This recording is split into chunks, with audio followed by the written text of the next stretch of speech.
Culled from the archives of 40 years of television recordings comes Ken Dixon's Deja Vu. In this edition, you'll see Mick Fleetwood of Fleetwood Mac appearing on Later with Bob Costas on November 19th, 1990. And, of course, Fleetwood became famous in this generation, this TikTok generation, quarantine shutdown generation of being aware from little dancing videos. Sorry to disgrace you younger folks, but anyhow, you know, his dreams, Fleetwood Mac's dreams, became a TikTok sensation, and he might be the only '60s rocker that's caught on how to exploit TikTok. Good for him.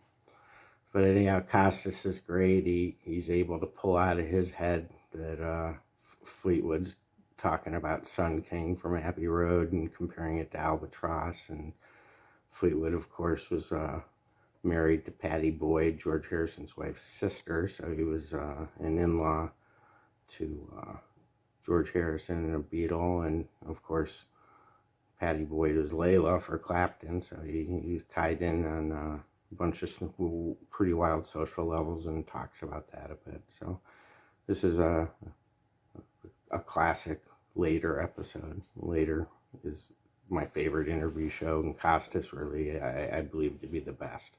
So smart, able to research and spit stuff out, and you can tell, like in the case of the Sun King, he knew what he was talking about and pulls it out real quick. So enjoy. Thanks for staying up later. Mick Fleetwood is with us, and his book, Fleetwood, My Life and Adventures in Fleetwood Mac, published by Morrow, is out now, and you've been trotting around a little bit, getting the word out about this, and Fleetwood Mac is back on the road. Yeah, we've been on the road now the better part of 10 months, and we have about we start up in about a week for a little over 6 weeks, and then that's it for a while. Fleetwood Mac was obviously one of the biggest groups of the 70s with the Fleetwood Mac album, and then Rumours, which was the biggest selling album of the entire decade. It was on the charts longer than anything, even in the middle of the disco era. Despicable as the disco era was, you got to admit that Saturday Night Fever rather, sold a lot of records, and the Eagles sold a lot of records, and Carole King's Tapestry was one of the most critically acclaimed and commercially successful albums of the decade, but Rumours outsold them all. How did you hit upon that formula? Because you and your band had been through a lot of different categories before you hit upon that pop rock style that worked for you so well. That's true. The album before that was the Fleetwood Mac album, which was indeed the first album that Stevie and Lindsay performed with Fleetwood Mac. And it was, I've often been asked that question of whether it was thought about in terms of if we do this, you know. It really was a complete healthy accident, quite literally. Just for younger viewers or someone who needs their memory jarred a little bit, during that Fleetwood Mac self-titled period and then the Rumours period, we're talking about songs like Monday Morning and Over My Head and Go Your Own Way and Warm Ways. Those were songs that really captured a feeling at that time. They were prototypically successful songs for that point in the 70s, 1976, 77. Yeah. No, as I said, there was no pre-thought to it at all. What ensued, nonetheless, we realized when we made the first album with Stevie and Lindsay, there was something horribly right happening, and we all became aware of that. We had, of course, no idea that if the first album did very well for us, it was fantastic. We sold a little over 4 million albums, and so we were in heaven by then anyhow. And what happened to Rumours was no one could have predicted that. I call it the mutant event. Rumours was being recorded at a time and experienced its great success and the greatest popularity of the group amidst all sorts of personal turmoil involving almost everybody. Frantic, yeah. Absolute none of us were spared. I wasn't spared. The only thing I was spared, I didn't have to confront my ex every day. Jenny, my ex-wife, mother of my two lovely daughters. So I was spared that. She was not in the band, but everybody else was in the band and Yeah. romantically involved. Needless to say, one of my best friends hooked up with Jenny for a while, so that sort of shook me a bit. So we were all... The band became, amazingly enough, the catalyst that got us all through that in a weird, sick fashion. And there was never a moment of giving up. We were all very much ensconced in what we were doing and committed. John and Christy McVie are breaking up. Lindsey Buckingham's breaking up with Stevie Nicks. There's rampant drug use, which wasn't peculiar. It wasn't peculiar to Fleetwood Mac within the rock world. And there's all sorts of talk swirling around about the group. Some of it true, some of it not true. Yeah. So that's where the title Rumours came from. Yeah, it was John actually thought of that. He said, well, there's such a lot of stuff flying around, and he classified it as a living soap opera. He said, well, let's call the thing Rumours. There's enough flying around, and that was it. You know, the usual story when you're making an album, coming towards the end, you're always looking for a title. What should we call this thing?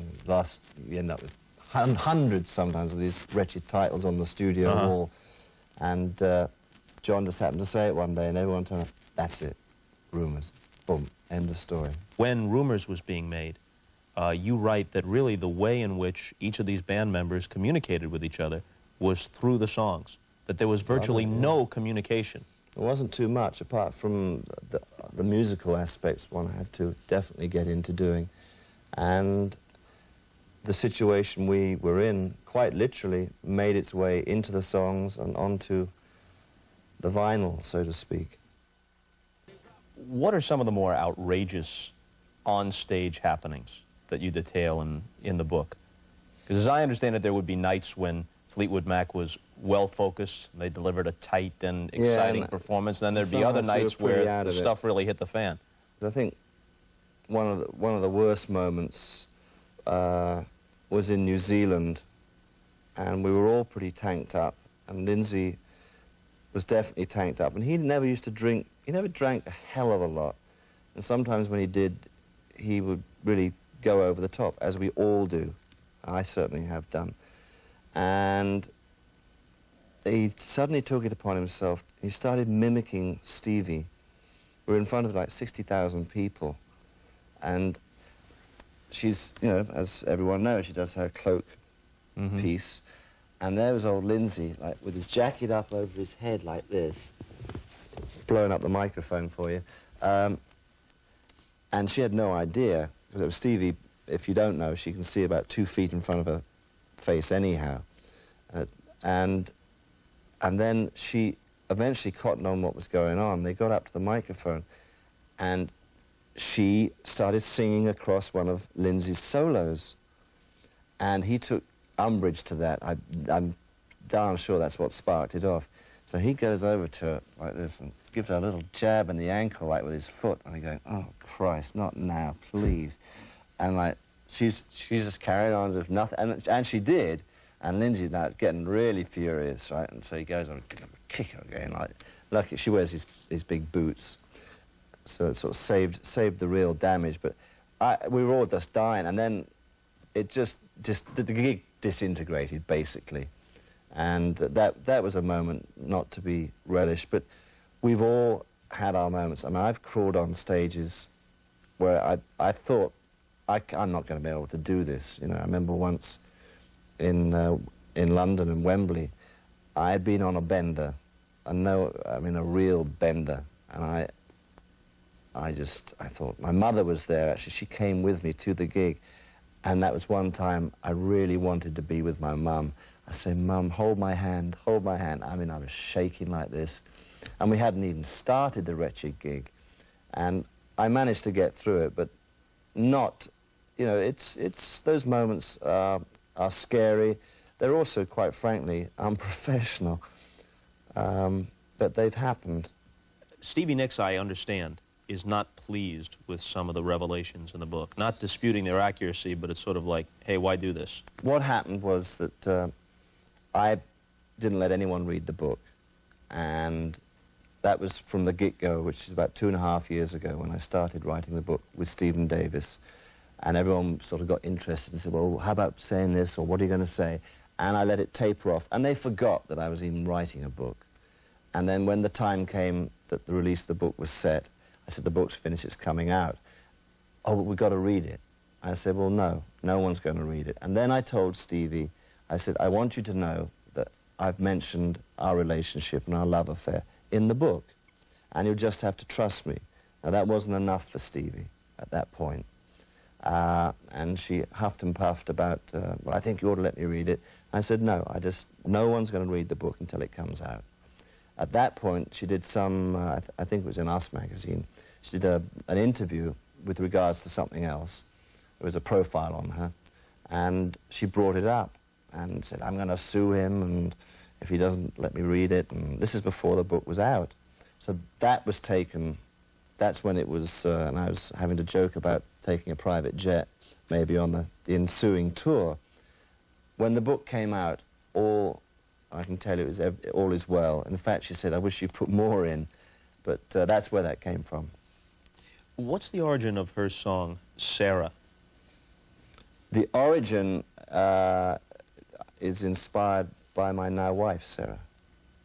They were great friends, and I got to know Sarah through my relationship with Stevie. And that's how that all happened. You've played a lot of different sorts of music through your career. Started out as a British blues band. There was a period where, for lack of a better description, you did some acid rock sort of things. You intersect, and I can't go through all the chronology because band members come and go and they overlap. Right. But Jimmy Page is in there, and Eric Clapton is in there, and Rod Stewart is in there. John Mayall is in there. You played with all of them at one time or another. And in fact, you were close, although you didn't play with them, close to the Beatles for a while. That's true. Being around something and being that close to a band that obviously was tremendously successful all over the world. But in England, they were our ambassadors to fame. They made the country famous, you know, more famous. That was tremendously exciting and wonderful memories and very insightful. And George, who became my brother-in-law, I suppose you could say my ex-brother-in-law, George Harrison. Yeah, Jenny was the sister of Patty Boyd, who was married who then to George. married Eric, and they've since got divorced. Fascinating times. Got to go down the studio and be with them on a few sessions, just looking, you know, looking on at something that was so... And we were doing fairly well at that point as Fleetwood Mac, but a totally different echelons of success, you know, something that was you couldn't conceive.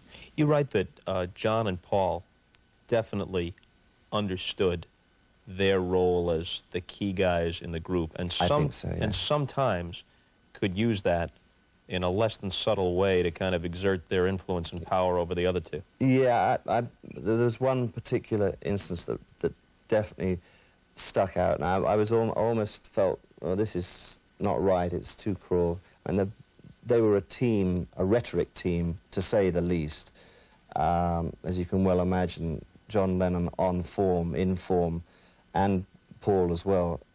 It was catastrophic. I mean, if they wanted to rip you apart, you were a dead duck.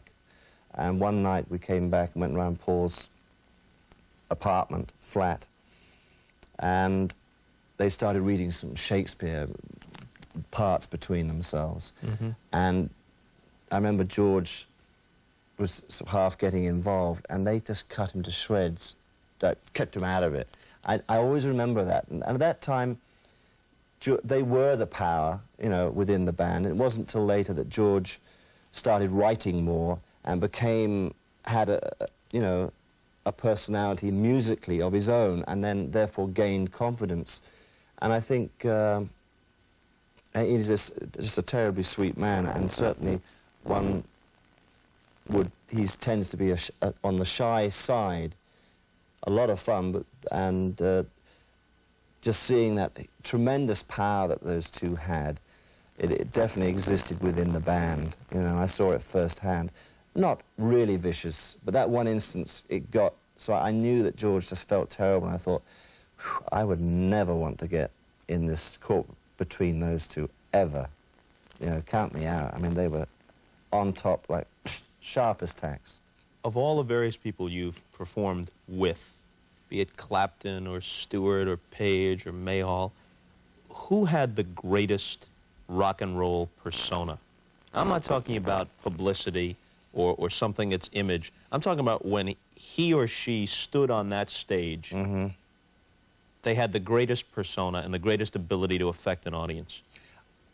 I would have to say that Stevie has. Stevie Nicks. Yeah.